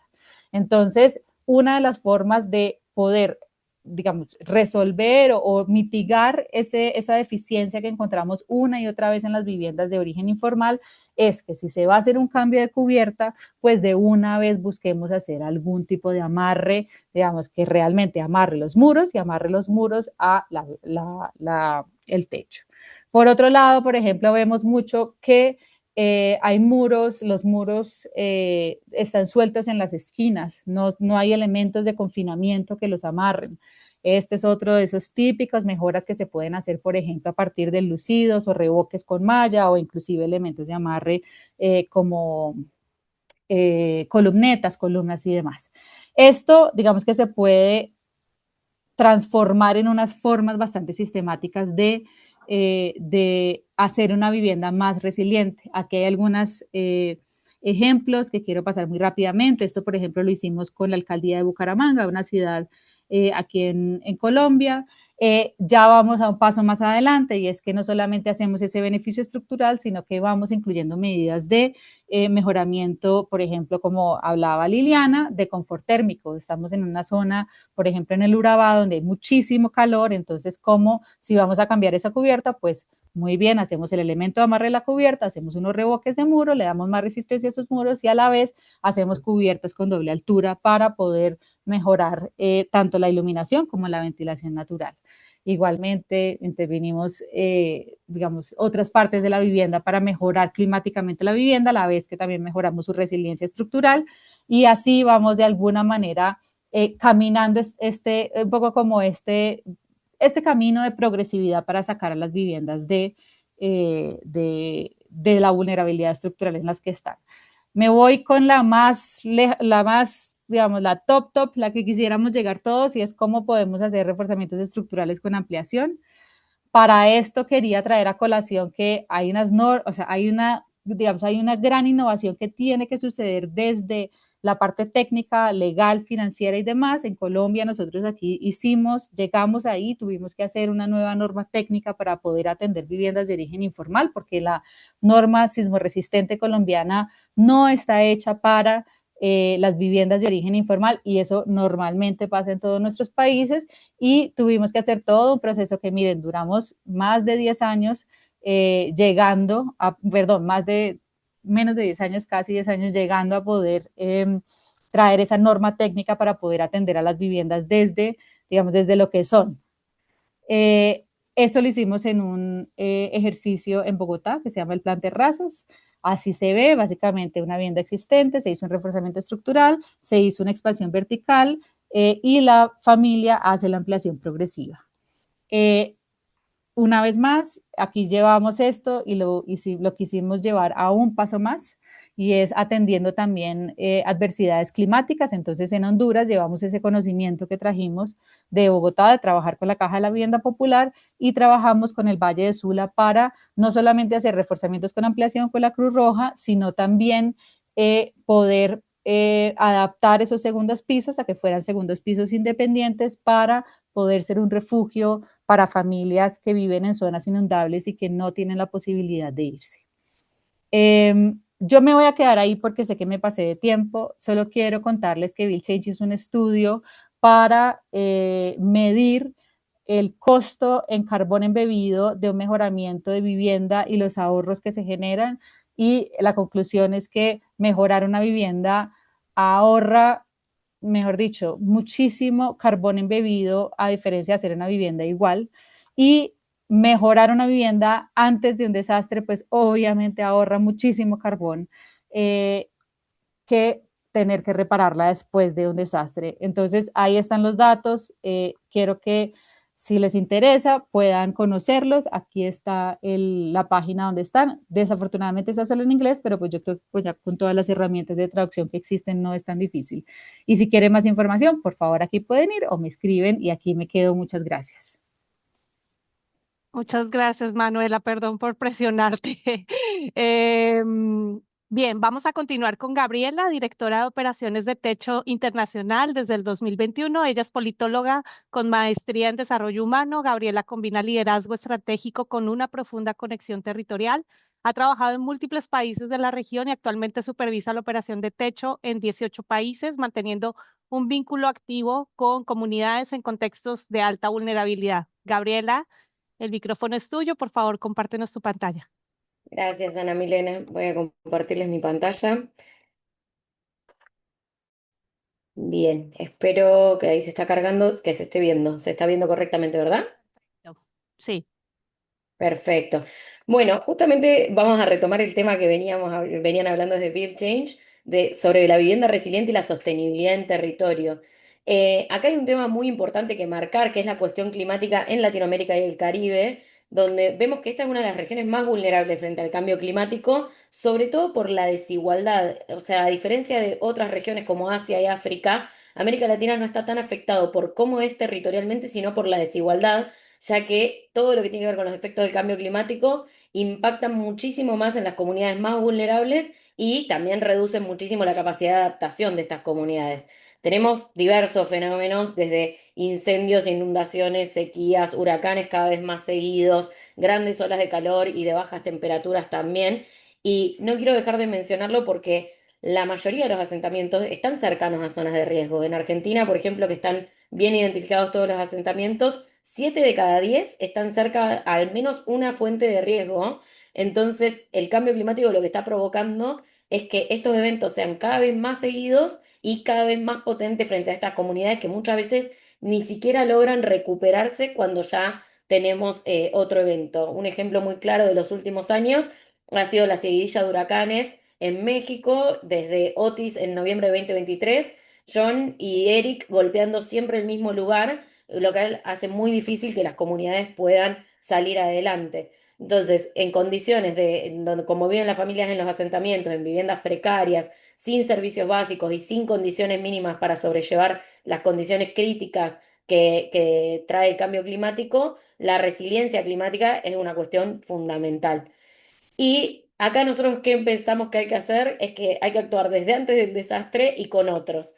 Antes nosotros solo desde la organización abordábamos los efectos del cambio climático después del desastre, construyendo viviendas de emergencia, ayudando, llevando ayuda humanitaria a estos sectores. Ahora nosotros tenemos como objetivo construir comunidades resilientes frente a un desastre y que también tienen que ver con todos los pasos frente al cambio climático, desde la adaptación, la resiliencia y la recuperación porque creemos que hay algo para hacer en todas estas instancias. Entonces estamos trabajando en mejoras de vivienda e infraestructura, pero también en el desarrollo de capacidades de las comunidades y principalmente en la construcción de viviendas resilientes. ¿Por qué menciono esto? Porque desde Techo construimos mucha vivienda transitoria y también viviendas definitivas, entonces lo que buscamos es que nuestros nuevos modelos de vivienda ya sean de por sí más resilientes frente al cambio climático. Y por eso también en su momento nos unimos a Roof Over Our Heads, que es una campaña que busca ofrecer viviendas resilientes, bajas en carbono y asequibles y mejorar la infraestructura pública para los residentes urbanos, principalmente en zonas de asentamientos informales, y está vinculada a Race to Resilience y Race to Zero de UN Climate Champions. Entonces, desde Techo estamos siendo parte de esta campaña porque justamente creemos que tenemos que aprender entre todos porque no hay tiempo que perder. Entonces, está bueno que podamos tener estas asociaciones. De hecho, Build Change también es parte, lo cual a mí me pone muy contenta que estemos todos hablando de este tema, porque hay mucho conocimiento para cruzar, para explorar, y que hace que la curva de aprendizaje sea mucho menor y que todos podamos llegar a soluciones mucho más concretas y mucho más resilientes y sostenibles para las comunidades con las que trabajamos. ¿De qué hablamos en general cuando hablamos de una vivienda resiliente? No es una sola cosa, son muchas cosas, ¿no? Entonces, primero, nosotros siempre ponemos foco en la participación comunitaria porque creemos que el proceso de construcción colaborativo fortalece también el tejido social y la capacidad de respuesta ante desastres. Y, por ejemplo, trabajamos mucho con lo que tiene que ver con promotores barriales frente a desastres. Entonces, gente que esté preparada para la gestión de riesgo dentro de sus propias comunidades para poder asesorar a sus vecinos, acompañar procesos de evacuación y demás. Pero a su vez la vivienda tiene que tener materiales duraderos y locales, uso de materiales que sean resistentes al clima, pero también que sean accesibles para las familias. Y acá entra siempre en juego el tema no solo de lo accesible, sino de lo asequible.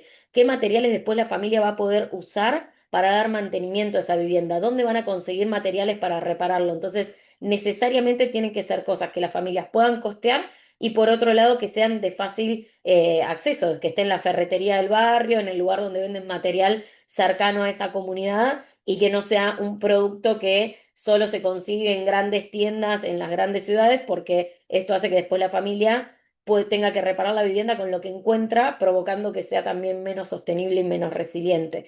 Y esto lo digo porque muchas veces desde las organizaciones pecamos en tratar de hacer la mejor casa y cuando hablamos de resiliencia climática hablamos de todas cosas nuevas, súper innovadoras y a veces simplemente es adaptar materiales o formas de construir que ya existen para que las familias después lo puedan sostener. Ahí Manuela decía, hablaba mucho de esto de cómo usar la casa que ya existe, cómo reforzarla y lo que veía en las fotos y en el proceso tiene mucho que ver con esto, con entender cómo las familias construyen y adaptar eso para que sea mejor la vivienda pero siempre respetando también esos usos y esas costumbres que hacen que efectivamente la familia después pueda sostener esa casa. Por otro lado, sí tenemos que buscar un diseño adaptado al clima, que tiene mucho que ver con la incorporación de ventilación cruzada, de techos reforzados y de aislamiento térmico, sobre todo frente a las grandes temperaturas, tanto bajas como altas, que estamos teniendo últimamente. Por otro lado, buscar una gestión del agua, sabiendo que el agua es un recurso bastante escaso y sobre todo en el contexto de los asentamientos, para poder aprovecharla en la mayor cantidad posible. Sistemas de captación de agua de lluvia, saneamiento básico, para también reducir la vulnerabilidad.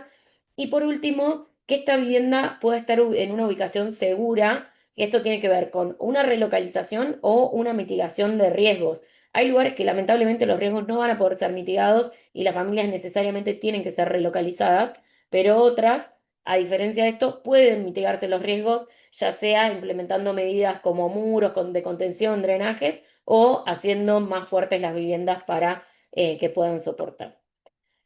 Y por último, sí me gustaría decir que una vivienda no puede ser sostenible ni resiliente si no se tiene en cuenta su entorno y su contexto.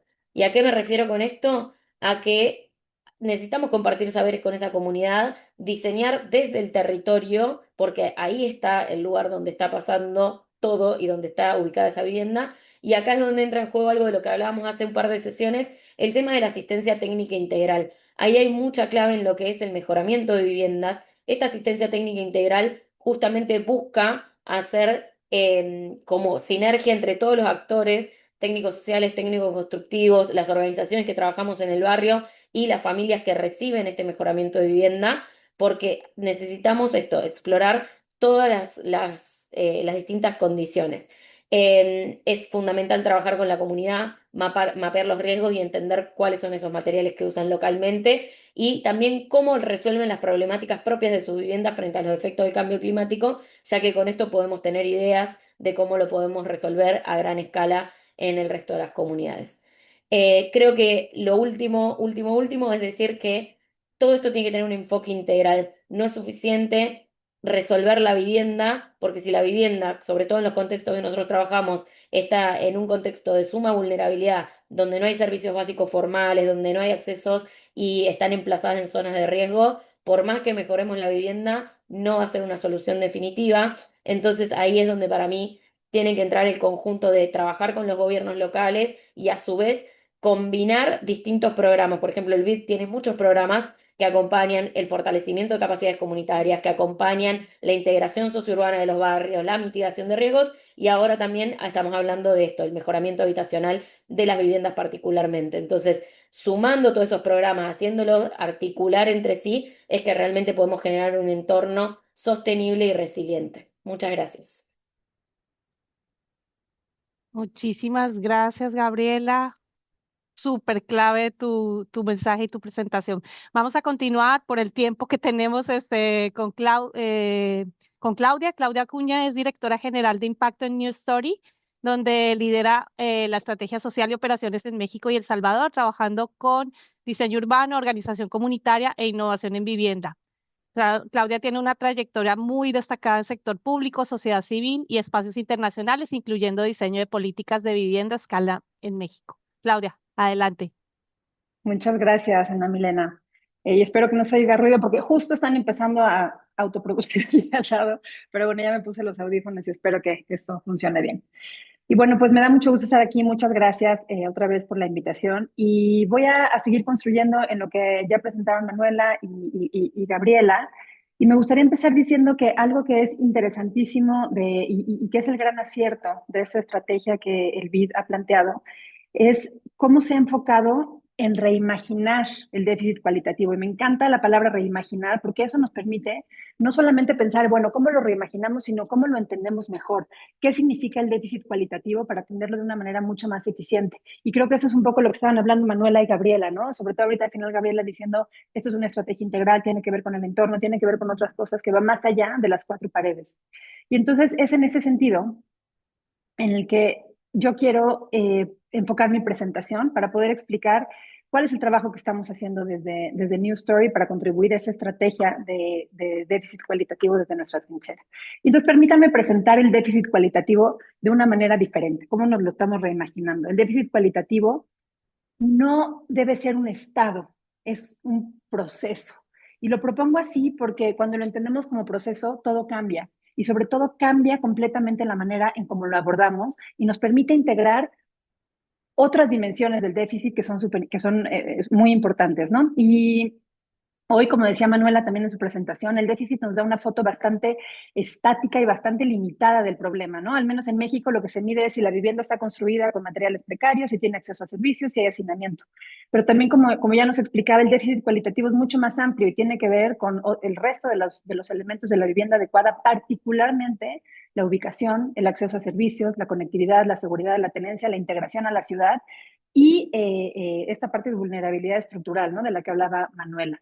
Y entonces, ¿por qué lo propongo como proceso? Porque el déficit no aparece de un día para otro, se va construyendo a cada paso y sobre todo a cada decisión que toman las familias. Y las familias toman una decisión basada en un sistema que les ofrece o no alternativas. Y particularmente la alternativa más importante es la posibilidad de acceder a un suelo bien ubicado, con servicios, con conectividad, con seguridad en la tenencia. Entonces, cuando no hay acceso a este suelo, y eso es bien importante, las condiciones que generan el déficit cualitativo quedan programadas desde el principio, ya no hay vuelta atrás. Entonces, por eso el tema del déficit cualitativo es importante entenderlo como proceso y cómo se va creando desde el principio con cada decisión y particularmente en el tema del acceso al suelo, porque si nos vamos al final, si lo atendemos desde la vivienda ya construida, etcétera,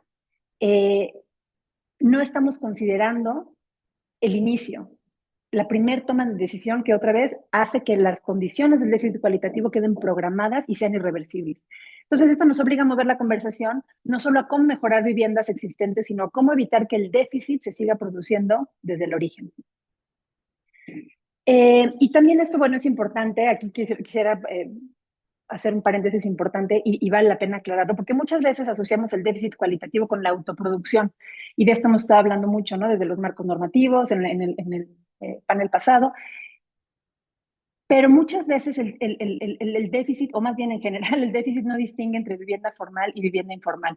Y en México lo hemos visto.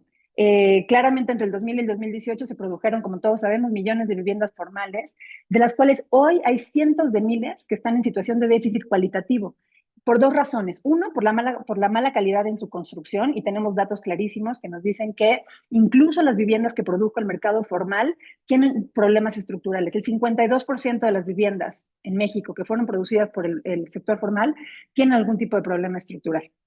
Y la segunda razón es la mala ubicación donde fueron construidas, ¿no? Desconectadas de las ciudades, con falta de acceso a servicios. Entonces, el problema del déficit cualitativo no siempre es el actor que construye la vivienda ni el proceso por el cual se construye. El problema es que el sistema, como estábamos diciendo, no genera los elementos necesarios para que las personas, principalmente de bajos recursos, puedan tomar la decisión en dónde asentarse. Y entonces ahí empieza el proceso, ¿no? Porque la decisión está completamente condicionada por las opciones disponibles, no es una decisión libre. Y entonces, esto nos lleva también a algo central para el tema de este panel, y también ya lo comentaba Gabriela, que nos presenta una dimensión bien importante del déficit cualitativo, y es que el déficit cualitativo no solo es un problema de vivienda, es un problema de adaptación y de resiliencia. Porque cuando las familias se asientan en zonas de riesgo por falta de oportunidades y sin infraestructura, pasan dos cosas al mismo tiempo. Uno, tienen menor capacidad de responder a un evento, y dos, menor capacidad para recuperarse, así como nos lo explicó ya muy bien Gaby.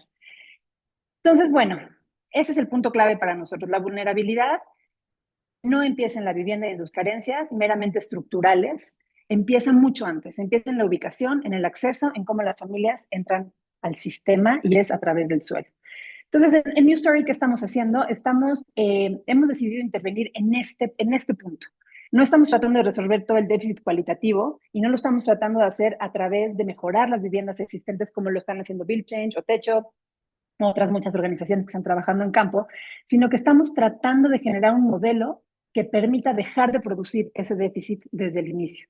Y por eso hemos construido un sistema que permite articular diferentes actores públicos y privados para dos cosas. Uno, habilitar oferta de suelo accesible, servido, bien ubicado, con acceso a infraestructura y con título de propiedad. Por un lado, generar la oferta de este suelo. Y segundo, que es parte también de lo que se ha venido platicando en estos webinars, acompañar a las familias, particularmente con asistencia técnica, educación financiera y acceso a financiamiento adecuado, para que ese suelo no solamente les dé la entrada a la vivienda, sino que realmente se convierta en viviendas seguras, funcionales y habitables.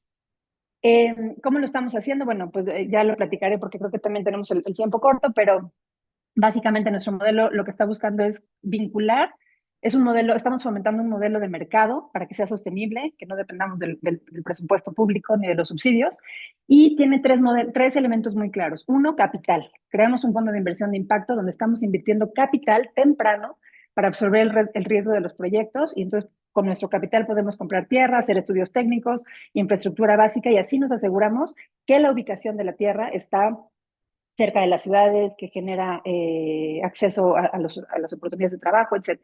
Segundo, entonces, primero el capital, segundo las alianzas. Nos aliamos con desarrolladores locales, invertimos en actores privados, que son los que aportan la capacidad de ejecución y conocimiento del mercado y el compromiso a largo plazo con este proyecto, y nos aliamos con los municipios, que es bien importante. No les pedimos que inviertan, pero sí les pedimos que faciliten los procesos para la alineación regulatoria y la integración con los sistemas públicos. Y tercero, el tercer modelo importantísimo el tercer elemento importantísimo de nuestro modelo son las familias. Las familias son parte de este proceso, ellas participan desde el principio con ahorro, con pagos, etcétera, y también van financiando parte de esta habilitación de la oferta.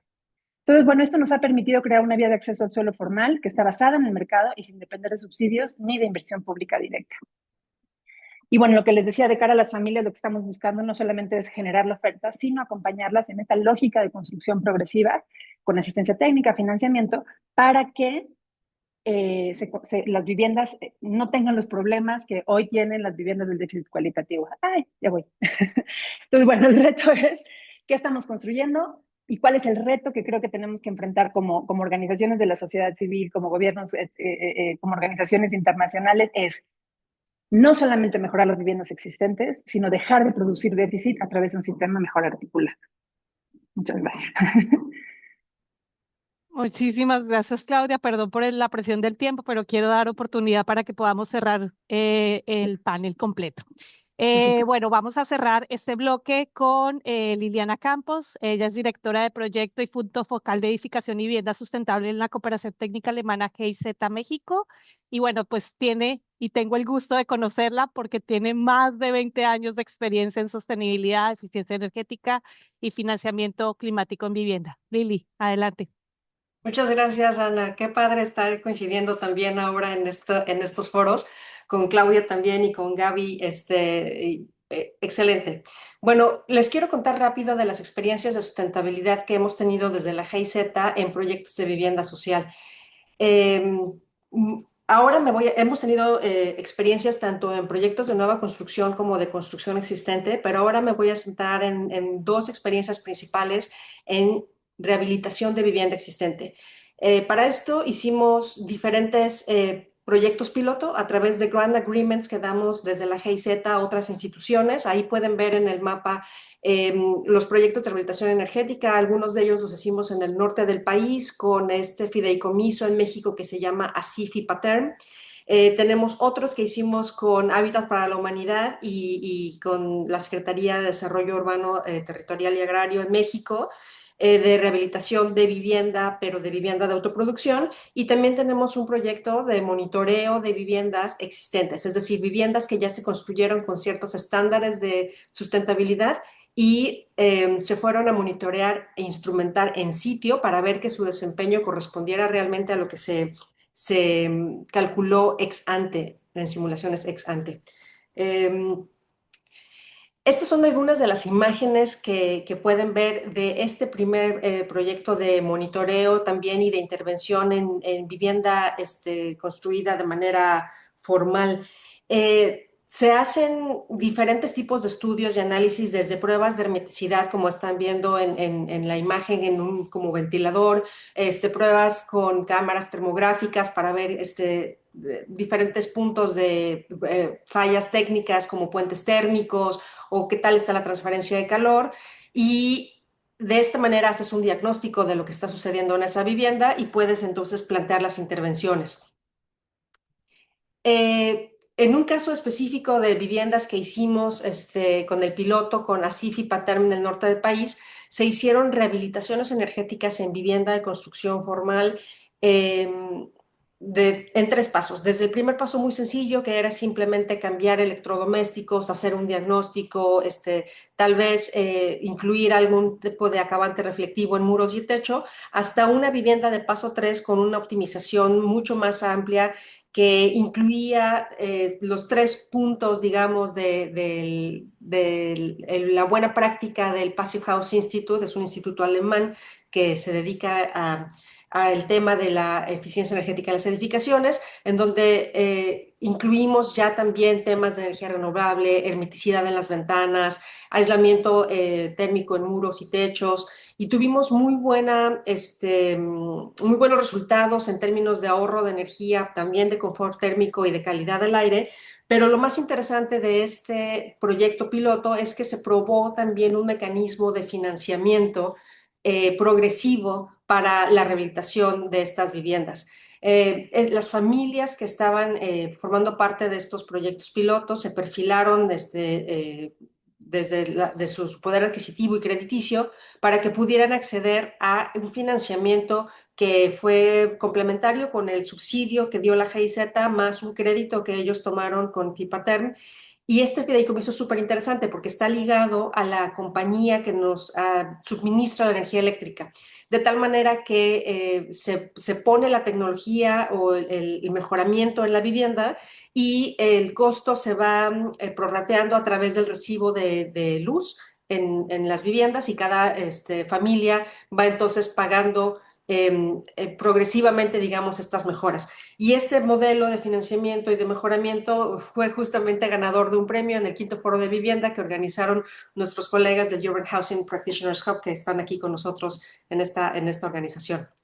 Entonces, esta es una pequeña muestra. Ahí estos links están en nuestra página de internet. También, si quieren saber más sobre costos, por ejemplo, de construcción, del proyecto piloto, cómo fueron los resultados.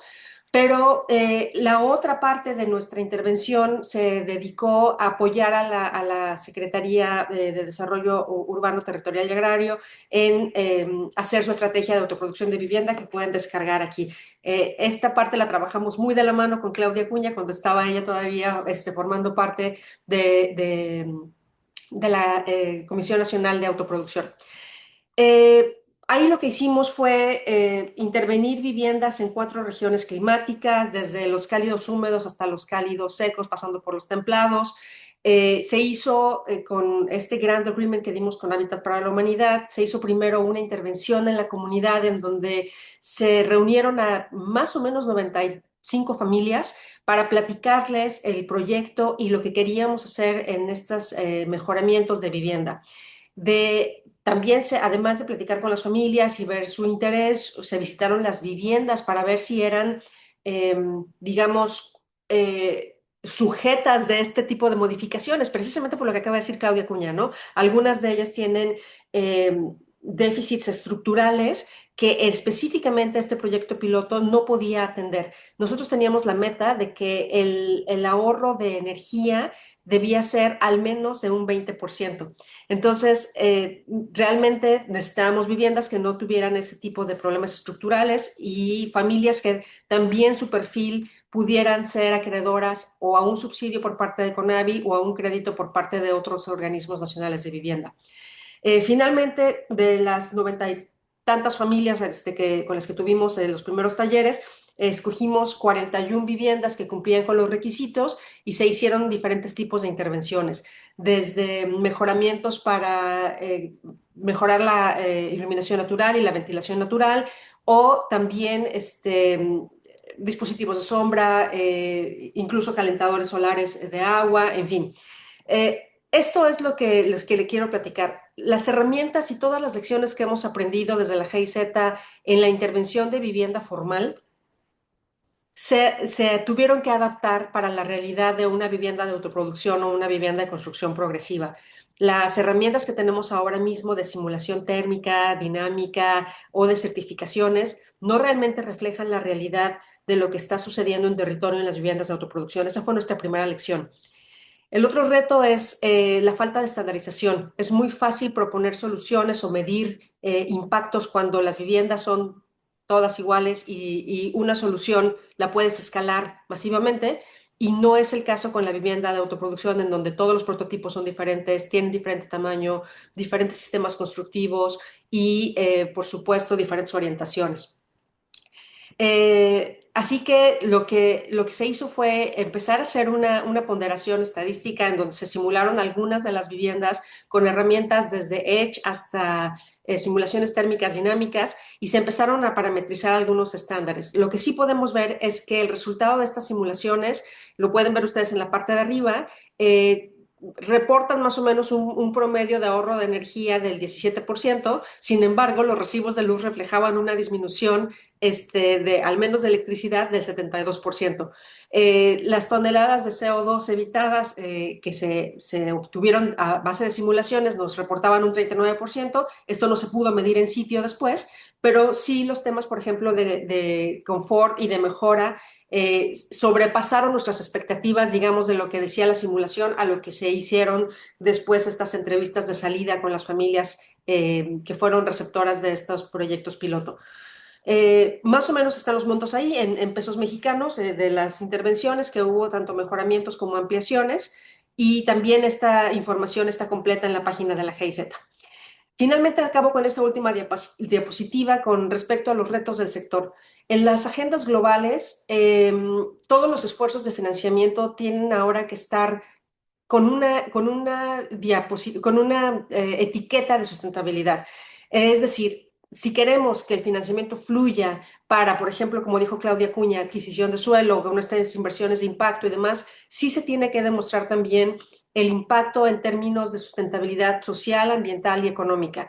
Entonces, me da mucho gusto que por primera vez en el Global Alliance for Buildings and Construction se va a hacer el Sustainable Construction Summit en Suiza dentro de unas semanas y se va a tocar en un foro específico el tema de la autoproducción. Así lo dejo y, por supuesto, ahí tienen mis datos. Con mucho gusto podemos continuar la conversación. Muchísimas gracias, Liliana, y muchísimas gracias a todas. Creo que han salido ideas muy potentes, muy complementarias. Por el tiempo que tenemos, les dejé una pregunta abierta para que por favor nos puedan contestar en estos minutitos que tenemos para cerrar el panel. Bien, pues quisiera rescatar una idea transversal que ha surgido en todas estas intervenciones y es la sostenibilidad y resiliencia no son un lujo, son una condición mínima de dignidad y protección para todos los hogares y sobre todo para los más vulnerables. Implementarlas requiere asistencia técnica, cambios normativos, financiamiento adecuado y sobre todo una visión integral que entienda la vivienda como parte de un sistema urbano y amplio y ambiental más amplio. Bueno, pues con estas reflexiones le doy la palabra nuevamente a Paloma para que nos ayude a cerrar este espacio y nos ayude a conectar estos aprendizajes de este panel con el resto de la agenda de la serie. Muchas gracias a Muchas todos. gracias. Paloma, adelante. Gracias. Pues me gustaría que todos nuestros panelistas de lujo del día de hoy, del panel 1 y del panel 2, abran sus cámaras porque, como les decíamos, y también obviamente nuestras moderadoras, Edith, Jorge, Juanjo, Ana, Mauricio, la verdad es que me llena de emoción el llegar a este punto. Y no lo hubiéramos logrado sin gente tan talentosa como los panelistas que hoy tuvimos y los panelistas que hemos tenido a lo largo de estos webinars. Simplemente fue presentar el trabajo que hicimos en conjunto en muchas reuniones a lo largo de muchos meses de trabajo. También le quiero agradecer mucho a Marina Muñoz de OHPH porque hicimos esta alianza con ellos para este modelo transformativo de atención al déficit cualitativo en la región. Eh, Desde el principio quisimos tomarlo con mucha responsabilidad y no hacer un diseño de política pública desde Washington, sino desde los que trabajan y han venido trabajando durante muchísimos años en estos temas tan relevantes para la región. Y igual que ustedes el día de hoy, aprendimos muchísimo con la generosidad de todo este grupo que armamos de asesores para elaborar cada uno de estos pilares que estaremos llevando a través de operaciones y de cooperaciones técnicas a la región. Así que gracias, gracias, gracias. Todos estos paneles y foros los tenemos ya en blogs. Trabajamos blogs anteriores a cada uno de estos webinarios. Tenemos las grabaciones y todo esto se está traduciendo en un Discovery Paper que ya está hecho y que lanzaremos el día 21 y 22 de septiembre en el Foro Internacional de Vivienda del BID en Washington, D.C., donde haremos el lanzamiento formal de la estrategia de atención al déficit cualitativo del BID. Y bueno, entregaremos ahí el paper con todas las formalidades que requiere este Discovery Paper, pero creo que lo hemos ido construyendo de una manera técnica y experimental muy robusta. Así que muchísimas gracias a todos ustedes, muchísimas gracias a la audiencia que estuvo participando activamente en todos estos foros y en todos estos webinars. Y bueno, pues creo que siempre juntos podemos hacer cosas mucho más lindas y mucho más interesantes que en lo individual. Un agradecimiento especial, como decía, a Edith Castro, que estuvo coordinando todo este trabajo, a Juan José Cervantes y a Jorge Guerrero, que hacen que esto sea posible en el terreno, en la cotidianidad, que suceda. También agradecerle mucho a Mauricio Forzán y a Marina Muñoz, que estuvieron viendo la logística de estos paneles. Y mi más sincero agradecimiento a, a Nacho, a Gaby, a Manuela, a Liliana, a Claudia, a Ana Milena y a Renato, a la otra Claudia, y esperemos que sigamos trabajando en esta y otras trincheras juntos. También una cosa que me llena de emoción es que veo participaron activamente expertos más adultos como yo y otros expertos más jóvenes que están tomando también la batuta. Hubo un equilibrio muy importante en experiencia, en género, pero sobre todo en querer hacer las cosas mejor y no las podemos hacer en lo individual, las tenemos que hacer en lo colectivo. Así que pues cerramos con broche de oro, cerramos casualmente 3 minutos antes y bueno pues nos vemos en el Foro de Vivienda 21 y 22 de septiembre y bueno pues muchas, muchas gracias.